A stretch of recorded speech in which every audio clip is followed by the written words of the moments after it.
What was the Soviet Union's legacy on human rights? What was the Soviet Union's legacy on human rights? This question opens a window into a complex history marked by significant state control and restrictions.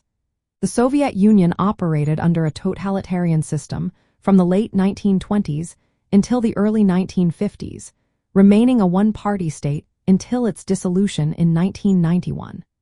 This political framework deeply impacted the human rights situation throughout its existence. Under this regime, freedoms commonly associated with human rights were severely suppressed. Freedom of speech and political dissent were not tolerated. Independent political activities, including free labor unions, private businesses, independent churches, and opposition parties, were banned. Citizens faced strict limitations on their freedom of movement, both within the country and abroad. The Soviet legal system did not uphold the rule of law or civil liberties as understood by international human rights standards. Instead, these principles were often dismissed as bourgeois morality, incompatible with communist ideology. Even though the Soviet Union signed international human rights agreements, such as the International Covenant on Civil and Political Rights in 1973, these commitments were rarely put into practice. Human rights activists faced harassment and repression.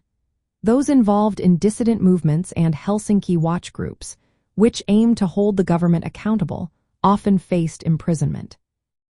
The KGB, the Soviet security agency, actively persecuted these activists through arrests, labor camps, internal exile, and psychiatric imprisonment.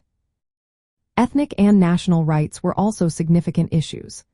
The federal structure of the Soviet Union did not allow for genuine national self-determination.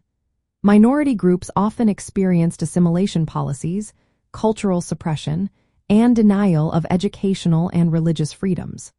For instance, the Ukrainian Catholic Church faced suppression due to its religious and national identity. Ethnic minorities, like Georgians in Azerbaijan, dealt with discrimination through restrictions on language education and official recognition. From the perspective of the Soviet leadership, these measures were justified as necessary for maintaining social order and unity. Dissent and independent political activity were seen as threats to the collective good and the goals of building a socialist society. The focus was on collective rights and social equality, rather than individual civil liberties as understood in liberal democracies. The legacy of the Soviet Union on human rights is marked by widespread restrictions on political freedoms, suppression of dissent, control over ethnic minorities, and limited recognition of individual rights.